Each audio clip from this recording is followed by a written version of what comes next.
Assalamualaikum warahmatullahi wabarakatuh. Waalaikumsalam. Selamat pagi, salam semangat sahabat properti dimanapun Anda berada. Kembali lagi bersama saya Mas Reno di channel saya Mas Reno Properti. Masih bersama rekan saya Mas Dodo.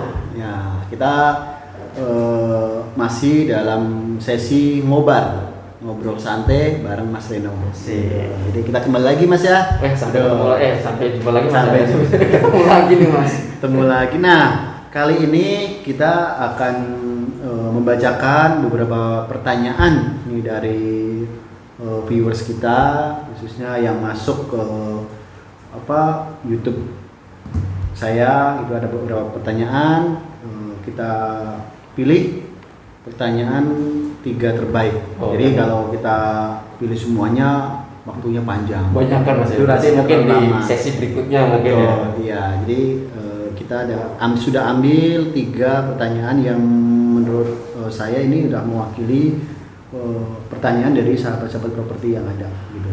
Jadi kita hari ini diskusi Mas ya. Diskusi sharing juga. Jadi jika ada sahabat properti yang sekiranya lebih paham atau mau menambahkan, nanti bisa ditambahkan di kolom komentar. Ya, betul. Ya. Baik, kita langsung aja Mas.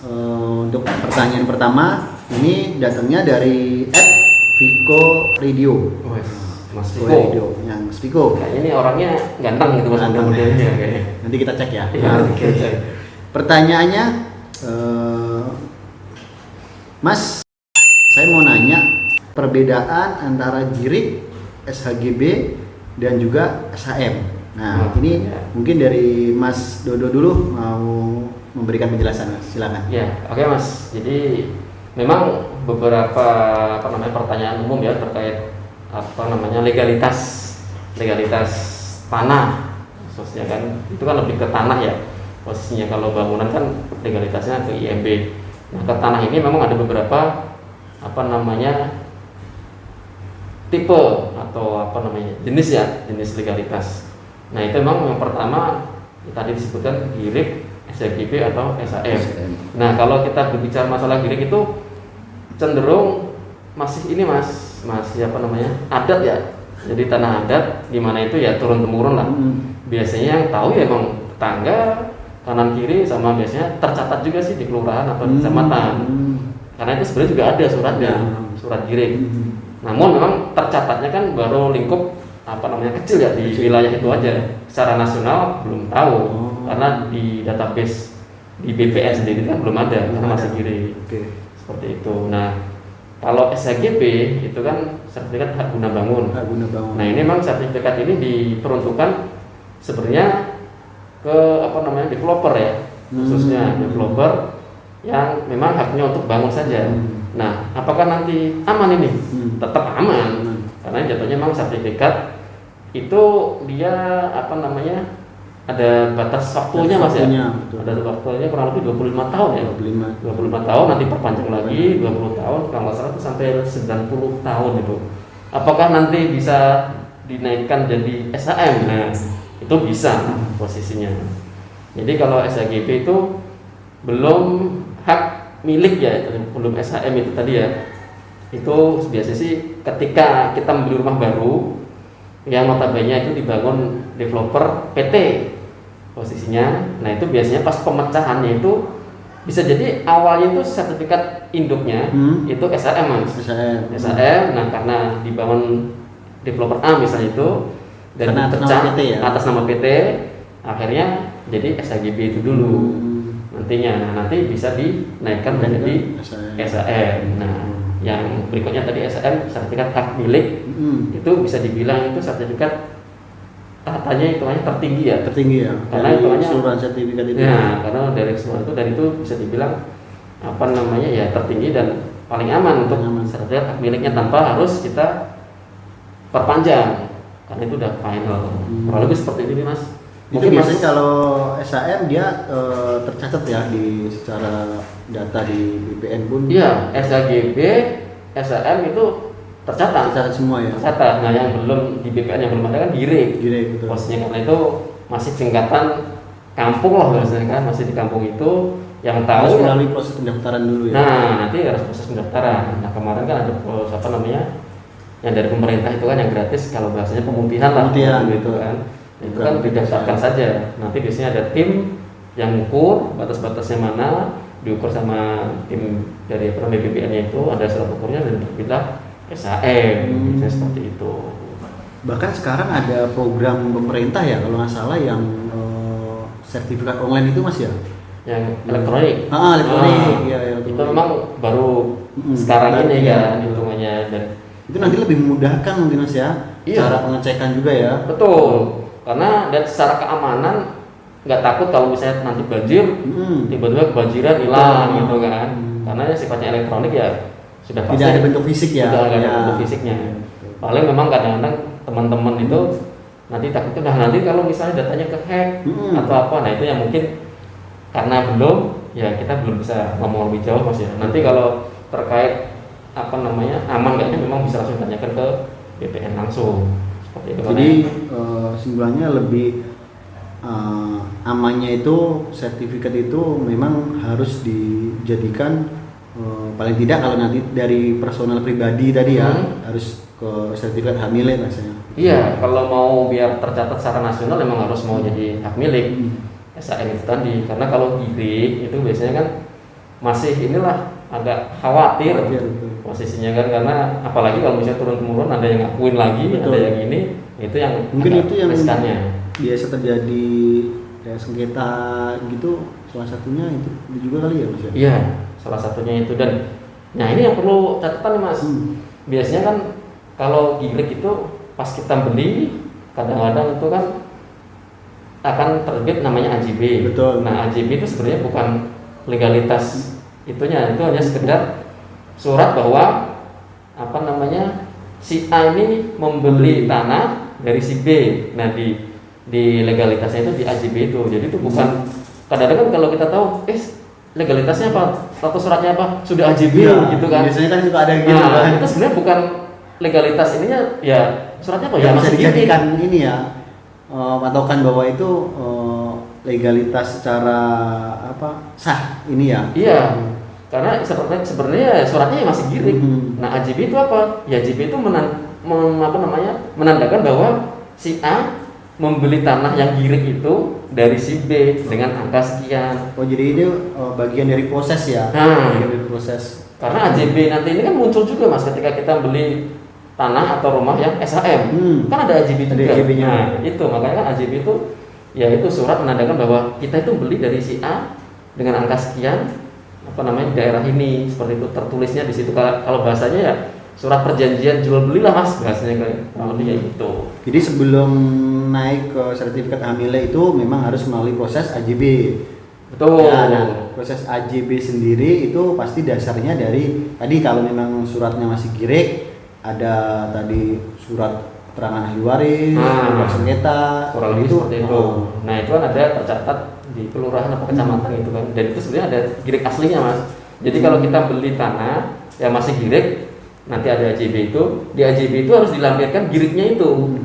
Nah biasanya kadang-kadang yang terjadi di lapangan itu beli AJB aja, girik aslinya itu nggak dilampirkan.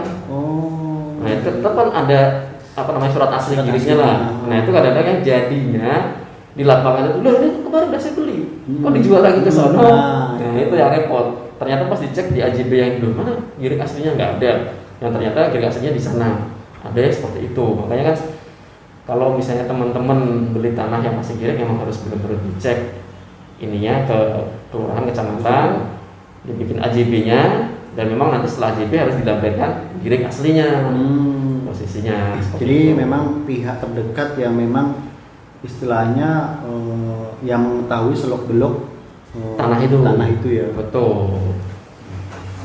Itu mungkin ada tambahan atau pertanyaan selanjutnya Mas? Ya, yang selanjutnya ini pertanyaan kedua dari @Riyadi Ajeng. Nah, Riyadi Cewek Ajeng. Mas ya? Cewek. Sepertinya cowok ini. Mas. Oh cowok. Waduh. Ya, Oh cowok semua Mas. Ya, Gak ada Riyadi, cewek ya. Riyadi. Nanti ada ceweknya mas. Oh, Saya nanti udah ya? pilih juga ceweknya. Oh, siap. Nah, jadi pertanyaannya, Mas Reno, saya mau tanya apa perbedaan antara rumah subsidi dan juga rumah komersil? Nah, ini Mas, silakan Mas. Ini kalau kita ngomong masalah perbedaan rumah subsidi komersil, sebenarnya perbedaannya memang cukup banyak mas. Banyak. Ya kalau umumnya kita ngomong dari segi bangunan lah. Bangunan Sudah pasti kelihatan, speknya sudah kelihatan. Biasanya kalau subsidi itu cenderung dindingnya single. Jadi sama tetangga kalau misalnya kita tok itu dengar, lu mau ngapain? Jadi ketika di sini ngetok, sini kedengeran gitu mas iya, ya. makanya harus hati-hati. Itu harus rukun berarti mas ya. Iya. Dan dari spek material sendiri kan biasanya rata-rata kalau subsidi itu pakai batako. Nah, batako itu yang tengahnya bolong teman-teman. Maksudnya batako yang warnanya cenderung agak hitam ya. Hitam itu. Bukan ya? Beda dengan Hebel ya mas. Beda. Kalau Hebel itu kan sebenarnya kan Hebel kalau masalah itu kan merek mas. Aslinya kan bata ringan lah. Yang warnanya agak putih-putih gitu kan. Nah, cenderung padat dia. Betul. Ringan, bata ringan. Terus kalau ada lagi yang itu biasanya kalau Hebel digunain untuk rumah komersil. Ada sih beberapa yang rumah subsidi pakai Hebel, ada mas. Cuma memang tertentu, nggak semuanya. Tapi rata-rata itu pakai batako. Posisinya. Nah itu dari spek bangunan untuk dindingnya ya. Dan spek-spek yang lain sebenarnya banyak lah.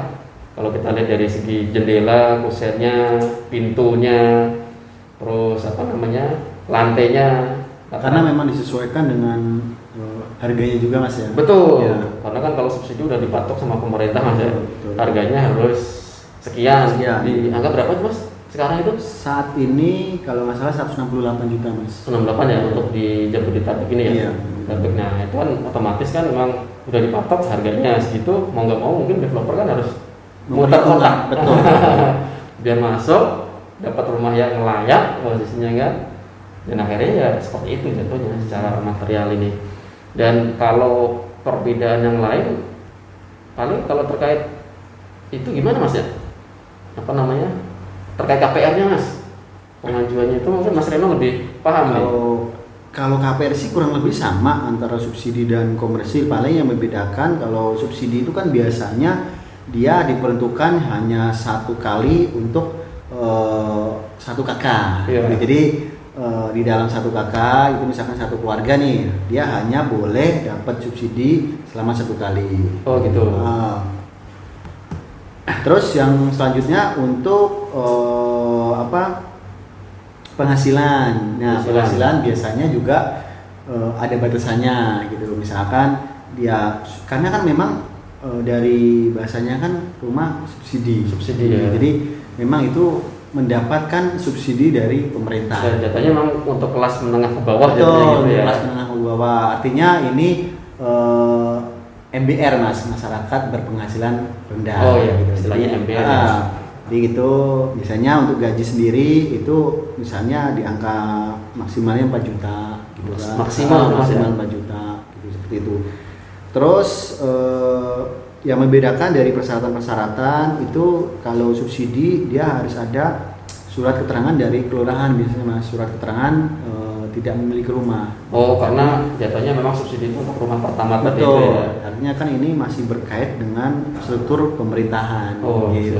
Beda dengan komersil kan, kalau komersil yang penting dia mampu, dia secara persyaratannya memenuhi, tidak perlu harus izin dulu ke kelurahan. Terus kalau cara persyaratan umum seperti usia sama minimal 21 tahun, maksimal itu kalau sekarang sih kalau nggak salah 45 mas. Oh maksimal 45. Terus karyawan tetap gitu, atau misalkan kontrak dia paling tidak 2 tahun bekerja gitu kan. Minimal itu ya. Minimal sudah 2 tahun kontrak bekerja gitu. Terus yang salah satu yang lain seperti data pribadi ya, KTP, NPWP, kartu keluarga, buku nikah, foto, itu udah umum lah gitu. Komersil pun seperti itu ya. Komersil seperti itu, sama gitu. Memang yang batasan yang kelihatan mencolok memang lebih ke batasan jadi income-nya masih income-nya betul. Ya. Selain tadi surat keterangan tidak memiliki rumah juga, terus nanti ada surat keterangan dari pihak perusahaan gitu. Jadi nanti biasanya itu pihak perusahaan juga harus memberikan surat keterangan aktif bekerja yang memang itu ada tanda tangannya dari perusahaan, jadi bahwa itu memang jelas lah si ini bekerja di suatu perusahaan ini, seperti itu sih mas gitu. Terus SK karyawan tetap itu biasanya dilengkapi juga gitu. Terus sekarang itu ada tambahan, biasanya sekarang ada aplikasi mas, aplikasi si Kasep namanya. Oh yang mau mengajukan itu harus punya aplikasi itu. Punya aplikasi, nah itu bisa di-download di Play Store, namanya si Kasep Rumah Subsidi gitu. Itu biasanya di aplikasi itu kita lebih mudah untuk memantau proses pengajuan KPR rumah itu mas. Jadi karena di situ nanti akan melampirkan data yang tadi itu kan bisa dari foto dilampirin ke situ. Terus segi developernya juga harus sudah terdaftar mas. Gitu. Jadi kalau developer belum terdaftar di aplikasi Kasep itu, ya itu juga belum bisa untuk mengajukan. Berarti memang itu salah satu ini ya untuk menjaga lah ya. Betul. Dari sisi konsumennya itu, kalau misalnya mau beli rumah daerah sini, developernya A ternyata pas di Kasep itu belum ada. Betul. Berarti otomatis kita nggak bisa ngambil rumah di situ gitu ya. Betul. Posisinya. Gitu. Siap. Nah terus beberapa kalau kelebihannya sih kalau rumah subsidi itu karena ini kan disubsidi dari pemerintah, artinya kan ada mendapat bantuan dari pemerintah. Itu biasanya cicilannya lebih rendah gitu. Secara bunga ya, suku bunganya lebih rendah. Karena dapat subsidi bunga. Iya, subsidi bunga biasanya di angka 5% gitu. Berarti sebenarnya disubsidi itu bunganya mas, bunganya. Dari itu flat mas? Dari flat. Yang saya tahu untuk saat ini itu flat berjangka mas, jadi maksimal 10 tahun gitu. Jadi misalkan Mas Dodo ngambil plafon KPR-nya 10 tahun, yaitu flat sampai lunas. Tapi kalau misalkan 15 tahun, ya yang 5 tahun itu suku bunga. Tapi suku bunganya juga tidak yang rendah, karena misalkan 10 tahun lagi cicilan sekarang misalkan 1.500.000, paling tidak 10 tahun lagi misalkan jadi 2,5 atau 3 juta, itu akan nilainya kecil. Untuk angka 3 juta itu di 10 tahun lagi itu kecil gitu loh. Jadi seperti itu. Berarti kalau yang komersial biasanya kan flatnya hanya sekitar 2 tahun pertama. Betul. Kalau ini 10 tahun. Seperti itu. Iya. Soalnya kalau saya kan memang kecenderungannya itu lebih ke yang saya tahu komersial mas. Betul. Berarti dengan diskusi ini kan agak lebih saya dapat pelajaran juga nih teman-teman ya.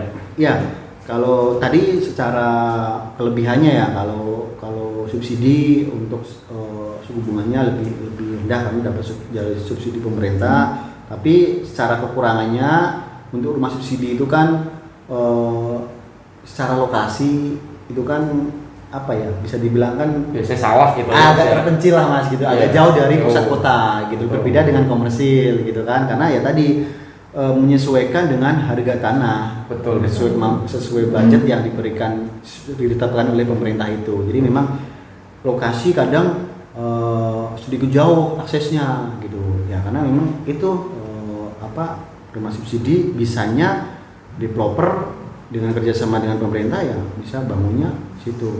Tapi kalau kita bisa melihat untuk saat ini bisa dikatakan jauh, tapi kan tidak. Untuk 10 tahun lagi mungkin bisa dikatakan udah jadi pusat keramaian kawasan di daerah situ gitu kan. Banyak kan sekarang, dulu yang notabene rumah subsidi sekarang jadi kota, sudah di kota gitu. Jadi memang harus bersabar gitu. Kalau kita mengambil rumah subsidi harus meluangkan ekstra waktunya sih mas gitu loh. Tapi emang bahasa ini kan emang mau nggak mau mas. Betul. Karena kan emang terkait income kita juga kan. Nah kadang-kadang memang kita terlalu memaksakan diri. Betul. Kadang-kadang wah subsidi saya nggak mau mas. Ini karena begini bla bla bla. Ternyata pas kita tanya income-nya, maaf pak, income-nya berapa ya? Ya itu tadi UMR gitu kan. Istrinya kerja nggak? Enggak. Otomatis kan dia mau nggak mau harus subsidi pak kalau mau ngambil rumah. Kalau mau komersial ya ya silakan nabung dulu Betul. gitu kan. Jadi Bisa memang seperti harus itu. ada pilihan kalau kita misalkan mentok di penghasilan, kemampuan gitu kan. Betul. Kayak gitu. Jadi kalau kita ambil kesimpulan sebenarnya perbedaannya cukup banyak Mas ya. Cukup banyak. Dari segi bangunan sudah kelihatan, dari segi perolehan unitnya dengan skema pembayarannya ada juga sudah beda ya, harganya beda, persyaratannya secara umum sih sama, cuma income-nya yang Income-nya beda dari komersil sama subsidi. Iya. Seperti itu. Ada pertanyaan apa lagi nih Mas? Ini karena tadi kita pilihnya cuma 3, jadi ini pertanyaan terakhir Mas. Oh siap, nanti pertanyaan berikutnya di sesi. Ini sesuai permintaan Video berikutnya ya. Mas Dodo. Ini dari perempuan. Wes, Nah, nah, akhirnya dapat juga. Dapat juga kan, kita pilih memang Mas. Ini pertanyaan dari @trianti7582. Oh. Wah, ini nomor apa nih 7582 nih? Wah, kayaknya 7582 itu lahir di tanggal 7 bulan 5 tahun 85. Wis, Biasanya gitu. Terawang ini Mas Dodo. Oke, saya bacakan pertanyaannya Mas ya. Ya, Mas Reno, saya mau tanya, biasanya biaya apa saja yang harus dikeluarkan ketika konsumen itu membeli rumah? Jadi mungkin biayanya Mas ya, lebih ke biayanya sampai dia serah terima dari booking sampai serah terima kunci itu biasanya keluar biaya apa aja gitu. Oh, ya kalau ini sih umum sih ya. Umum. Posisinya kalau misalnya kita ambil KPR ya otomatis ada biaya proses KPR. Nah biaya proses KPR itu kalau secara umumnya range-nya itu kalau kita mau ngitung cepatnya gampang itu kurang lebih 4 sampai 5% Mas ya, kurang lebihnya ya. Betul. Dari plafon. Dari plafon. Kalau misalnya katakanlah plafon pengajuan itu yang diterima ada 300 misalnya 3 kali 5 aja gampangnya. Berarti berapa itu? 30 ya? 30. Kurang lebihnya 30. Iya 30 juta ya? Iya. Kurang lebihnya itu untuk proses KPR. Karena sebenarnya proses KPR itu kebanyakan itu bukan ke banknya Mas sebenarnya. Lebih banyak tuh sebenarnya ke asuransinya. Asuransi, betul. Asuransi kebakaran sama asuransi jiwa. Itu biasanya banyak porsinya daripada untuk yang dibayarkan ke banknya itu sendiri. Karena kalau ke banknya sendiri sebenarnya kecil kok, nggak nyampe berjuta-juta Mas. Juta-juta juga sih, cuma porsinya lebih banyak dari lebih banyak yang asuransi tadi. Jadi memang untuk biaya KPR itu memang sudah menjadi tanggung jawab si konsumen ya. Betul, konsumen. Adapun katakanlah ada beberapa yang free biaya, sudah ada. Nah itu kan hanya sekedar promo. Betul. Tapi aslinya itu kan kewajiban dari pembeli. Betul. Karena itu dia yang merasain kok posisi untuk asuransi dia nanti kan. Kebakaran juga dia kan. Iya. Nah untuk biaya berikutnya biasanya kan biaya pajak Mas. Pajak, betul. Pajak BPHTB. Betul, biaya perolehan hak tanah dan bangunan ya posisinya. Nah itu biasanya sih 5% ya, 5% dari harga. Setelah dikurangi apa itu bahasanya itu kalau di Jakarta Bekasi itu 60 juta. Iya. Jadi harga kurangi 60 juta kali 5% kurang lebih gitu ya posisinya. Nah nanti bisa dihitung sendiri tuh, nanti kan teman-teman mungkin ngambil rumah di mana tinggal dihitung aja. Dan biasanya sih emang banyak promo nih, apalagi di COVID kayak gini nih, udah free biaya seluruhnya, cuma bayar bookingnya aja. Seperti itu. Kalau misalnya plafonnya tidak turun, udah aman tuh. Seperti itu. Jadi biaya KPR, BPHTB, ada biaya namanya balik nama, biaya AJB. Nah itu sih sebenarnya masing-masing notaris biasanya punya beda-beda ya hitungan ya. Walaupun secara generalnya itu ada acuannya juga sih. Betul. Cuma kan tinggal melihat posisi notarisnya itu sendiri. Nah kalau itu berapa persen Mas? Saya lupa itu yang AJB sama BBN itu ya. Itu sih kalau nggak salah 1 sampai 2%. 1 sampai 2% ya dari harga juga ya untuk gampangannya ya. Jadi ya kurang lebih sih itu aja Mas ya untuk biaya AJB, balik nama, BPHTB sama proses KPR itu aja ya, kurang lebih 4 item itu aja. Jadi rata-rata kalau developer kan dia biasanya sudah istilahnya dibayari oleh developer kan dari harga itu udah include lah gitu. Tapi kalau kita membeli rumah secondary, nah itu kan personal nih pribadi gitu. Betul. Nah itu biasanya tuh tinggal negosiasinya tuh. Negosiasinya ada beberapa yang memang kecenderungan kalau rumah second itu mas, kecenderungan itu penjual terima bersih. Betul. Nah pembeli yang bayar, kebalikan daripada yang kalau beli rumah baru. Namun kan emang terkait pilihan juga mas. Ketika kita membeli rumah baru itu kan pasti ada pilihan tertentu.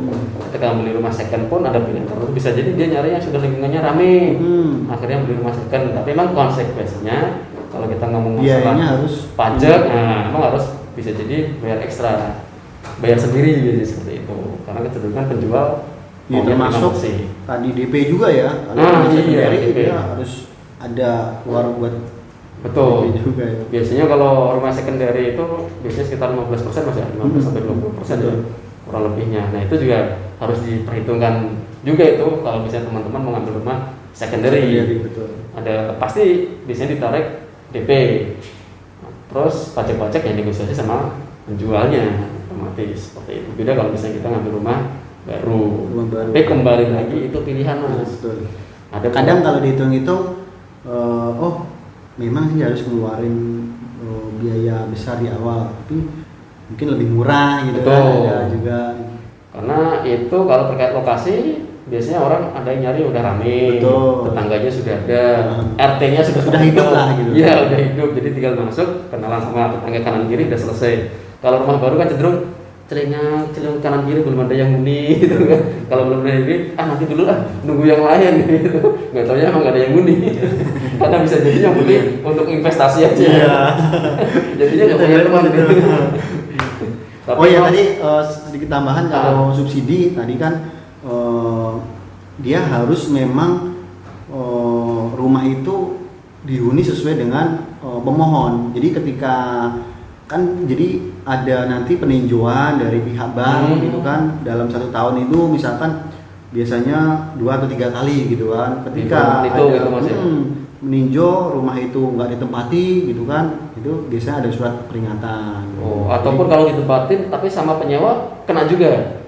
Iya biasanya gitu jadi memang harus sesuai dengan karena kan dia mendata ulang sesuai nggak namanya gitu loh kan sama pemohon gitu ya? Awal gitu. Karena kalau misalkan dia udah sampai surat peringatan sampai ketiga itu bisa ada keputusan nanti dicabut mas subsidinya. Jadi balik ke komersil cicilannya. Seperti itu. Berarti ini tambahan ya. Iya bagi teman-teman harus hati-hati juga nih karena memang kebanyakan orang punya duit lebih beli subsidi lah. Iya. Mau invest nggak ditinggalin. Nggak ditinggalin. Dan memang kadang-kadang sayang juga sih mas jadinya itu tadi ketika kita beli rumah nggak ada yang ninggalin sepi. Iya. Akhirnya harga rumah yang di situ naiknya lambat. Naik betul. Karena dan sepi. pastinya cara bangunan juga kalau namanya rumah nggak ditempatin ya hancur. Iya. Tahu pas kita ke situ lagi rumah saya perasaan kemarin di sini pakai perasaan mas. Nggak tahunya udah nggak ada rumah udah nggak ada. Saya pernah kayak gitu mas. Pas lagi nongkrong-nongkrong di lapangan itu kan sama warga itu habis bersih-bersih ada yang nyamperin. Mas, maaf, mau nanya rumah ini blok mana pak? Waduh, saya lupa bloknya mas gitu. Berapa tahun lagi sini gitu kan? Pokoknya saya ingatnya rumahnya masih standar mas, masih ini. Dan ini masih standar semua pak. Masih bangunan di blok mana pak? Ingatnya sih belakangnya danau. Ini, berarti di blok sono. Tapi kan dia nggak tahu itu, makanya bisa jadi dulunya belinya hanya sekedar invest saja, nggak pernah dilihatin. Sampai mungkin yang datang itu bisa jadi anaknya atau malah cucunya. Iya. Oke. Ya itu ya. Jadi beberapa poin yang bisa kita sampaikan di session kita ngobar hari ini. Sebelumnya kita berikutnya nanti sesi berikutnya kita sambung lagi. Jadi kalau ada sahabat properti yang mau mengusulkan untuk atau mau bertanya nanti silakan di kolom komentar. Silakan bertanya, nanti kita buat bahan juga, bahan diskusi kita bersama. Nah, terima kasih untuk 3 pertanyaan yang kita pilih dari Mas Edviko Radio, Riyadi Ajeng dan juga Trianti 7582. Ya. Mungkin itu Mas yang bisa kita diskusi kali ini ya. Gitu. Nanti mungkin di sesi berikutnya kita diskusi lebih banyak lagi Mas ya. Kita diskusi lagi. Kita aturin lagi dan nanti kalaupun ada tambahan yang tadi kita diskusikan silakan sahabat properti bisa ditambahkan. Artinya kita sharing sesuai dengan pengetahuan kita. Betul. Gitu. Benar tidaknya ya nanti sahabat properti bisa menambah. Ya, sahabat properti mungkin diskusi hari ini kita cukupkan dalam menjelang ngobar santai bersama Mas Reno. Nah, nanti kita akan lanjut di video selanjutnya dan jangan lupa like, komen dan subscribe serta Sherlock sebanyak-banyaknya gitu.